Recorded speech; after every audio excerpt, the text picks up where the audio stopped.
On the morning of August 6, 1945, the city of Hiroshima awoke beneath a sky so clear it almost felt sacred. The air shimmered with heat and the song of cicadas filled the narrow streets, blending with the laughter of children walking to school and the low chatter of shopkeepers preparing for another day that promised nothing out of the ordinary. It was summer in Japan, humid and heavy, and the war, though still raging, felt distant to those who had learned to survive one day at a time. Sirens had wailed before, but they had become a familiar noise, something to acknowledge and then ignore. By 8 a.m., the city was alive with ordinary moments that would never happen again. High above that peaceful morning, a single aircraft glided through the bright blue sky. The crew aboard the Enola Gay looked down at the city below, unaware of the enormity of what they were about to release. Inside the plane's metallic belly rested a bomb unlike anything the world had ever known. They called it Little Boy. It was small, almost fragile-looking, but inside it slept the power of the sun itself, an invention born from the minds of men who believed that ending one war could justify the creation of something that might end the world. At 8:15 a.m., the bomb fell. For 43 seconds, it drifted silently through the morning air, spinning slowly, the wind whispering against its metal shell. Below, people shaded their eyes and looked upward, trying to understand what they were seeing. Some thought it was a piece of debris, others a flare, perhaps another reconnaissance mission. And then, in less than a heartbeat, the sky erupted in a blinding flash of white. The light was so intense it erased the city. For an instant, everything was gone, the streets, the rooftops, the faces, the sound. The heat at the center of the blast reached over 4,000 degrees Celsius, hotter than the surface of the sun. Human beings closest to the explosion were vaporized where they stood. Those who were farther away did not disappear, but they were caught in an inferno that stripped skin from muscle and flesh from bone. The air itself ignited. Then came the wind, a shockwave that tore through the ruins of what had been Hiroshima, flattening buildings, hurling cars, uprooting trees, and carrying with it the burning remains of a city that had existed only moments before. Walls became powder. Glass became molten. Steel bent and screamed under the pressure. The bomb detonated 600 meters above the ground, and yet its reach touched everything. And when the light faded, what remained was silence. The first survivors staggered through the wreckage, blind, burned, their skin hanging from their arms in long sheets. The smell of smoke, blood, and iron filled the air. Fires spread across the city, fed by the wind, consuming what little had been spared by the initial blast. The water in the rivers boiled. Birds fell from the sky. And everywhere, among the ashes and the ruin, the ground was marked by the strangest of images, shadows. They were burned into the walls and the stone, the outlines of people who had been there one moment and gone the next. A man sitting on the steps of the bank. A woman holding her child near a bridge. A worker pushing his bicycle along the road. Their bodies had blocked the light for the briefest instant, leaving their shapes imprinted forever on the surfaces behind them. Scientists would later explain it in sterile language: radiant heat bleaching the surrounding material, ultraviolet energy etching a chemical memory into stone. But to those who walked through that shattered city, they were not scientific phenomena. They were ghosts. People tried to wash the marks away. They poured water over the steps, over the walls, over the bridge railings. The shadows did not fade. They clung to the stone, stubborn and silent, like grief itself. Survivors whispered that the souls of the dead had fused with the city, that the walls themselves had remembered what had happened and refused to forget. The man on the bank steps became one of the most haunting symbols of that day. He had been waiting for the building to open, perhaps thinking about breakfast, or a letter, or some small errand that now would never be finished. When the flash came, he ceased to exist, and yet his presence remained, burned into the granite, an eternal imprint of a human being erased in an instant. No one ever learned his name. There was no body to bury, no family to mourn him properly. All that was left was his shadow, a dark shape surrounded by pale stone, the negative of a life that had been. As the days passed, the survivors began to realize that their city had become something beyond death. The rivers ran black with soot and blood. The air shimmered with heat and dust. Children wandered alone through the rubble, calling out for parents who would never answer. Every corner of Hiroshima carried the echo of what had been lost. The living moved quietly, as if afraid to disturb the silence. Many were too weak to speak. Many no longer wanted to. In the following weeks, the sickness began. Those who had seemed uninjured collapsed suddenly. Their hair fell out in handfuls. Their gums bled. Purple blotches spread beneath their skin. They did not know the word radiation. They only knew that something invisible was still killing them. Hospitals had been destroyed, doctors burned alive, medicine gone. People died on the streets clutching photographs that had already turned to ash. The shadows stayed. They waited unmoving, while the bodies around them decayed. To the scientists who arrived later, they were evidence. To the people of Hiroshima, they were memory. And to history, they became the proof that human light could burn brighter and deadlier than anything the heavens had ever made. In the weeks that followed, Hiroshima became a city that existed between two worlds, one of the living, and one that belonged entirely to the dead. The air was still thick with ash, carrying a bitter metallic taste that clung to the tongue and lungs. Smoke drifted from fires that refused to die, curling above the ruins like the breath of ghosts. Beneath that haze, the survivors moved through streets they no longer recognized. Buildings had melted into strange shapes, steel twisted into ribbons, and what once had been vibrant neighborhoods were now landscapes of pale dust and silence. The wind carried the faint crackle of burning wood and the distant sound of someone calling a name that would never be answered. Those who had not died instantly faced something far worse. Their wounds festered in the heat. The rivers that might have saved them were black with soot, their waters filled with ashes and bodies. They crawled to the banks anyway, driven by thirst, and drank what they could before collapsing. Some whispered prayers, others simply stared into the distance, eyes empty, lips cracked. There was no order, no medicine, no help coming. The doctors who had not been killed outright worked until their hands shook and their bandages ran out. They tore their own clothes to wrap the wounded, but it made little difference. The wounds were not normal. Burns that should have healed turned black and peeled away. Hair fell from heads in clumps. Fevers raged, and strange bruises appeared under the skin, deep and spreading. The survivors called it the atomic plague. Radiation, a word none of them knew, was everywhere. It was invisible, silent, merciless. People who had seemed unharmed the day before began vomiting blood.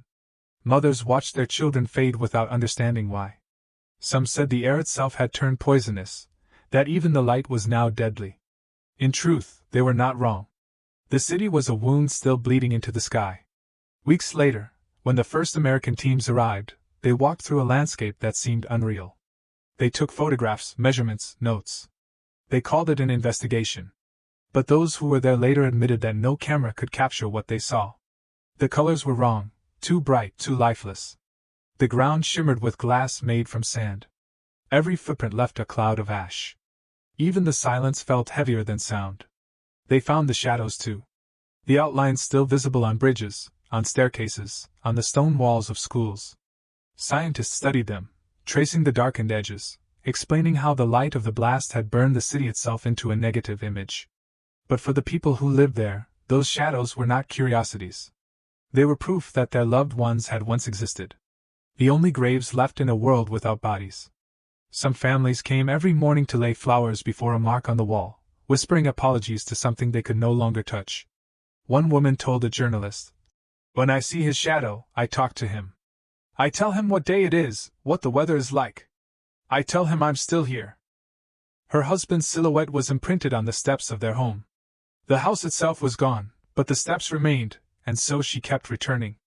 She would clean the stone with a cloth and leave rice in a small bowl beside it, because she believed that as long as she remembered, he would not fade. The Americans who dropped the bomb said it was necessary, that it would save lives by ending the war. Maybe they were right. But standing in Hiroshima in the weeks after, surrounded by silence and ash, the word victory lost all meaning. The bomb had not just destroyed a city. It had erased the idea that there were limits to what human beings could do to one another. By late August, the rains came. At first, people were relieved. The fires dimmed, the dust settled. But then the rain darkened. It fell thick and oily, staining skin and clothes with soot. Children played in it until they began to vomit. The survivors called it black rain. They did not yet know that it carried the invisible poison that would haunt them for years. In September, grass began to push through the cracks of melted stone. Life, stubborn and quiet, returned to a place that should have been barren forever.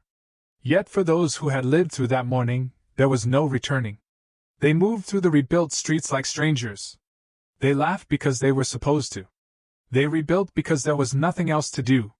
But at night they dreamed of the flash, of the moment the world became white.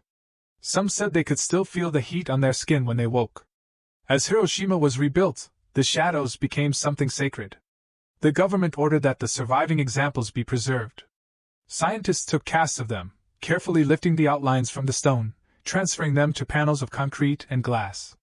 They were displayed in museums, where visitors would stand quietly, staring at the faint shapes of people who no longer had names. It was impossible to look at them without imagining the instant that created them, a burst of light so powerful that it captured the very moment of disappearance. One historian would later write that Hiroshima was not simply destroyed, it was photographed by God. The phrase spread, uncomfortable but unforgettable. Because that was what those shadows were, the first and only portraits of souls caught in the act of leaving. And yet, for all the horror, for all the grief, life returned. The cicadas came back. The river cleared. Children were born. The city rebuilt itself, scar by scar. But the people who lived there understood something the rest of the world did not. That peace is not the absence of war, but the memory of it. Every year, on August 6th, the bells of Hiroshima ring. The sound is low, slow, echoing across the rebuilt city like a heartbeat. Thousands gather at the Peace Memorial Park, standing where the epicenter once burned. They bow their heads, not in anger, not even in sorrow, but in remembrance. The shadows are gone now, washed away by time and weather, but their presence remains, in photographs, in stories, in the silence that falls whenever someone says the word Hiroshima. For the rest of the world, the name marks the beginning of the atomic age. For those who remember, it marks the moment humanity looked into its own light and saw what it was capable of becoming. In the decades that followed, Hiroshima rebuilt itself from the bones of what had once been its heart. The people returned, slowly, carefully, as if stepping back into a grave they could not leave behind. Streets were cleared. Foundations were laid over the same earth that had once glowed with unbearable heat. New buildings rose, schools reopened, trains passed once again along the river, and for those who came of age afterward, it almost seemed like a city like any other. But for the ones who had seen that morning, the world never went back to normal. The air felt different. The lights seemed sharper, too bright, as if the sky itself still remembered. Children born after the bombing grew up hearing stories whispered at night. Their parents rarely spoke of it during the day. They would change the subject, go quiet, or look away. But when the house was dark, when the city slept, the stories would surface, voices trembling, describing the flash, the fire, the shadows, the screams that had no sound. For the children, it became both legend and warning, the day the sun came to earth. Some would later say they had grown up in two cities at once, the living one they could see, and the one made of ghosts that lingered just beneath it. In time, scientists returned again, this time not as investigators but as pilgrims. They walked through the Peace Memorial Museum with notebooks and cameras, studying the melted glass bottles, the warped lunchboxes, the wristwatches frozen forever at 8:15. They called it data. But even they, trained in logic and measurement, found themselves falling silent before certain exhibits. A shadow on a step. A school uniform reduced to a scrap of blackened cloth. A tricycle melted into a single piece of metal. These were not numbers. They were the proof of something far beyond comprehension. And yet, despite everything, the people of Hiroshima did not curse the world. They built memorials, not monuments of triumph, but of remembrance. They taught their children that peace was not a gift handed down from the powerful but a duty carried by the living. In classrooms, teachers would tell the story not to inspire hatred, but to remind their students that the light that had once destroyed their city could never be allowed to burn again.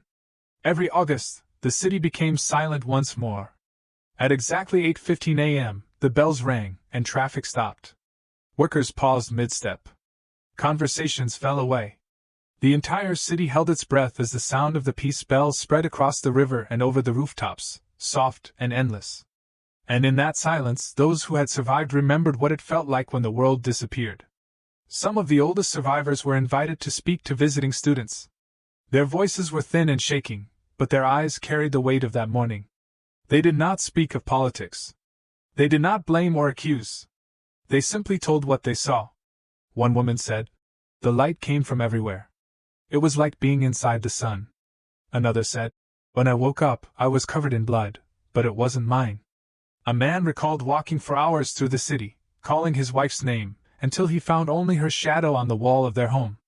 He said he kept talking to it for years, until the rain finally washed it away. By the 1960s, the atomic bomb had become a symbol of power rather than horror. Nations raced to build their own, arguing not about morality but about deterrence, about balance, about the mathematics of destruction.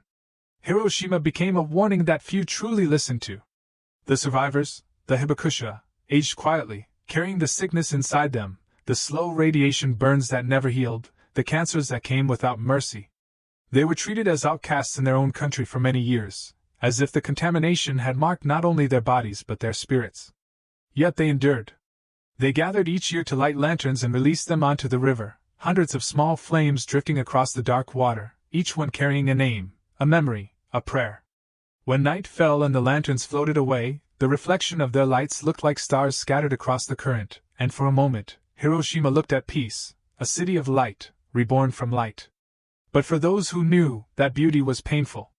Because every lantern also marked a life that had been erased in the time it takes for a heart to beat once. In later decades, tourists came. They walked through the museum, stood before the twisted dome of the Genbaku building, the atomic bomb dome, the one structure left standing near the hypocenter. Some took photographs, some stood quietly, others wept. And though time had softened the ruins, there was still something in the air, an invisible pressure, a feeling that the ground itself remembered. Guides would say, "This is where the bomb exploded." And visitors would look up instinctively, as if expecting to see it falling again. Writers came too, and filmmakers, each trying to capture what words could not hold. Some focused on the politics, others on the science. But the stories that stayed were always the human ones. The child who searched for her mother among the dead, the soldier who could not stop hearing the screams, the nurse who treated hundreds before collapsing from the sickness herself. Hiroshima was not one story, it was tens of thousands, all ending in silence. And yet the city refused to remain silent forever. Art blossomed. Music returned. Children laughed again in the same streets that had once burned. The people of Hiroshima learned how to live with their ghosts, not to forget them, but to walk beside them. Every rebuilt bridge, every park, every new home carried layers of memory beneath its surface. The ground was still the same ground. The light was still the same light. Only the hearts of the people had changed. Today, if you walk through Hiroshima at dawn, you can hear the city waking, the rumble of trains, the soft splash of oars on the river, the sound of children heading to school, their laughter echoing through streets that once knew only screams. The air is clear again. The cicadas still sing. And yet, if you stand by the river and listen long enough, you can almost hear the echo of another morning, the one that began in sunlight and ended in fire. That echo never truly fades. It is carried by the wind, by the sound of bells, by the silence between words when people speak the name Hiroshima. It is not just a city. It is a memory carved into the heart of humanity, a reminder that light can both create and destroy, that progress can carry a shadow, and that somewhere, deep in the stones of the earth, the outlines of those who were lost still remain, unseen but never gone. There is something about Hiroshima that defies time. Decades have passed, buildings have changed, the skyline has filled with glass and steel, but beneath the surface of this modern city lies another one, the invisible city of memory. It exists in the quiet spaces, the pause before a train departs, the hush that falls when the bells ring each August, the way sunlight filters through the leaves and catches on the river. For those who live there, it is impossible to walk through Hiroshima without feeling that two realities overlap, one living, one lost.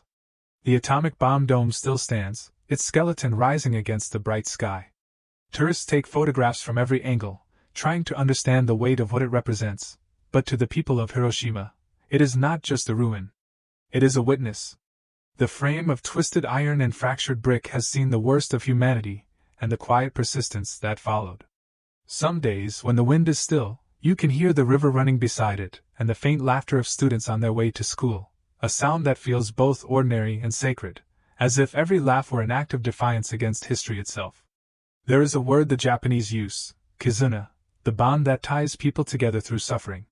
It is not something spoken, but something felt. In Hiroshima, kizuna lives in the air. It is the bond between those who died and those who continue to live for them, between the past that refuses to fade and the present that insists on moving forward. That bond is visible each year during the lantern ceremony, when thousands gather by the river at night. The air is warm, the sky dark, and the water glows with reflected light as paper lanterns, each carrying a handwritten message, begin to drift downstream. Some are prayers. Some are apologies. Some carry only a single name. The crowd watches in silence. The lanterns move slowly, carried by the current, until the river becomes a ribbon of light winding through the heart of the city. In those moments, Hiroshima feels suspended between two times, the night of remembrance, and the day the world changed forever. The people do not look away. They have learned that to remember is not to suffer, but to honor. In the museum, a display shows the watch of a man who died that morning. The hands are frozen at 8:15. The glass is cracked, the strap burned, yet it remains one of the most powerful symbols in the world, not because of what it shows, but because of what it stops showing. Time ended there. And yet the man who wore it had a life before that second. He had eaten breakfast, perhaps smiled at someone, perhaps thought about something as small as the weather. In Hiroshima, every object carries a story like that: the lunchbox of a schoolgirl, still holding the blackened remains of her rice, a fragment of wall marked by a shadow, a child's tricycle, melted into the ground where he fell. People from around the world come to see these things, and most leave in silence. There are no words that can fully bridge the distance between knowing and understanding. Some visitors cry, some pray, others simply stand motionless for minutes, trying to comprehend the scale of it all. The guides do not hurry them. They know that Hiroshima is not something to be explained. It must be felt: the weight of absence, the resilience of life, the terrible beauty of survival. For the survivors, the hibakusha, time has not erased the scars. Many still bear them on their skin, faint lines that never fully faded. But the deeper wounds are the ones that cannot be seen. The nightmares. The sudden flashes of light when they close their eyes. The smell of smoke that returns without warning. Some say they hear the cicadas of that morning, louder than any others, the same sound that filled the air seconds before the world ended. They have told their stories again and again, to children, to strangers, to anyone willing to listen, not out of anger, but out of duty. They speak softly, with the patience of those who know that forgetting is the first step toward repetition. "We are not telling you to make you afraid," one survivor said. "We are telling you so you will understand what fear truly means, and why we must never cause it again." The world has changed since then, but not enough. The weapons have grown stronger, more efficient, more detached from the human hands that control them. Each generation that passes moves a little further from that flash of light, and yet, Hiroshima still burns in the collective memory of humanity. It is no longer only Japan's story. It is everyone's. Writers have described Hiroshima as a scar on the face of the earth, but perhaps that is too simple. Scars heal. What happened there did not. Instead, it became something else, a mirror, showing us what we are capable of, both in destruction and in endurance. The same species that unleashed such horror also rebuilt that city from dust, planted trees, taught children, and made art out of remembrance. That duality is what makes Hiroshima eternal. There is a building in the Peace Park called the Memorial Cenotaph. It arches over a stone chest that holds the names of all those who died. On its surface, an inscription reads, "Let all the souls here rest in peace, for we shall not repeat the evil." The words are simple, but they hold an entire world of meaning. They are not a command but a plea, one whispered from the stones, from the shadows, from the silence itself. If you stand there on a quiet morning, before the tourists arrive, you can hear the city breathing. The river moves softly, and the sound of the wind through the trees feels like the whisper of those who never left. The sunlight falls across the memorial, warm and gentle, touching the ground where once there was only fire. It is impossible not to think of how far humanity has come, and how close we remain to losing it all again. For Hiroshima, peace is not a word. It is a responsibility. It is the daily act of remembering, of choosing compassion over vengeance, of teaching what pain has already taught too well. The people here do not forget because forgetting would mean betraying the ones who became shadows on the walls. And so, year after year, as the bells toll and the lanterns drift away, Hiroshima speaks without words. It reminds the world that beneath every great light, there is always a shadow, and that some shadows, once cast, never fade. There is a silence that only certain places in the world can hold, a silence not of emptiness, but of memory. Hiroshima carries that silence. It lingers in the air between the buildings, in the slow rhythm of the river, in the pause before a bell rings. It is not a silence of despair. It is the silence of a wound that learned how to breathe. Every August, as the sun rises over the city, the light falls gently on faces turned toward the Peace Dome. Among the crowd stand the elderly, those few who were children that day. Their bodies are frail, their hands trembling, but their eyes are steady, reflecting a light that once consumed everything around them. They bow their heads as the bell tolls. The sound moves through the city like a wave, echoing off glass towers, bridges, and quiet streets, carrying with it both mourning and mercy. In that moment, time folds.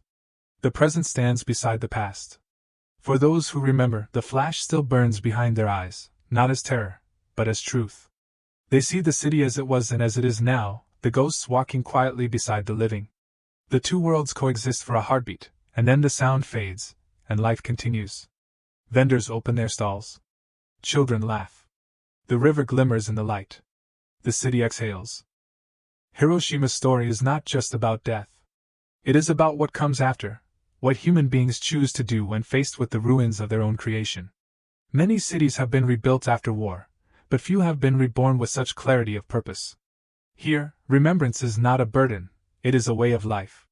The people do not build monuments to victory, but to survival, to empathy, to the fragile threads that keep the world from unraveling. When visitors walk through the Peace Memorial Museum, they move slowly. Some stop before the photographs, unable to take another step. Others trace the outlines of objects displayed behind glass, the tattered uniforms, the melted bottles, the stones that still bear faint traces of human form. And though the exhibits are silent, they speak in a language older than words. Every item says the same thing: this happened. And because it happened, it must never happen again. Outside the museum, the air feels different. The park is open, filled with trees and light. Children chase pigeons across the grass, and the laughter that echoes there is not out of place, it is what the dead would have wanted. The sound of life returning. The proof that something so terrible did not destroy everything good. In spring, the cherry blossoms bloom along the riverbanks. Their petals drift through the air like snow, falling softly on the water, the bridges, and the stones that still remember. The people come to sit beneath the trees, sharing food and stories, smiling beneath the same sky that once turned to fire. The blossoms do not hide the past. They remind the city that beauty and fragility are the same thing. They last only a few days, but in those days they fill Hiroshima with color, and for a while, even the ghosts seem at peace. At night, when the city lights reflect on the river, it is hard to imagine what this place once was. The neon, the voices, the soft hum of life, all of it feels impossibly normal. And yet, if you listen closely, if you stand by the water and close your eyes, you might feel it, the weight of time pressing through the years, the heartbeat of something eternal. The shadows that once marked these stones are gone, washed away by rain and time, but they have not truly disappeared. They live in memory, in the way people speak softly here, in the way the wind moves through the streets, in the way Hiroshima refuses to forget. History books often end with a bomb. They end with numbers: 70,000 dead, another 70,000 dying in the months that followed. But the story does not end there. The real story began afterward, in the hands that cleared the rubble, in the voices that spoke of peace instead of vengeance, in the courage it takes to live knowing what light can do. The survivors grew old.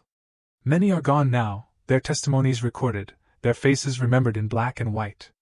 But their words remain, and in them lies a lesson so simple it feels almost impossible: humanity cannot survive on power alone. The light that burns the brightest also casts the longest shadow. One of the last Hibakusha once said, "The world has forgotten what happened here, but Hiroshima has not. We remember so that the sky will never turn white again." His voice was quiet, almost fading, but it carried the strength of generations. Now, when the bell rings each year, it is not only for the dead. It is for the living, a reminder of how easily light becomes fire, and how fragile our peace truly is. If you stand in Hiroshima today, amid the trees and glass towers, it is easy to see only the surface, a thriving city, full of movement, laughter, and light.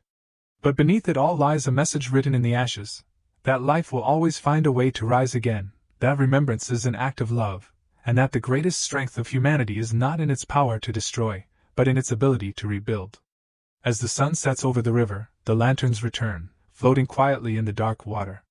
Each one carries a message, a wish, a memory, a promise. The people watch in silence as they drift downstream, glowing softly like the souls of the lost. And somewhere beyond sight, beyond sound, the shadows of those who once stood here watch too, not in anger, not in pain, but in peace. Because in Hiroshima, every shadow became a lesson. Every silence became a vow. And every sunrise, no matter how gentle, still carries with it the memory of the day when the light was too bright to bear.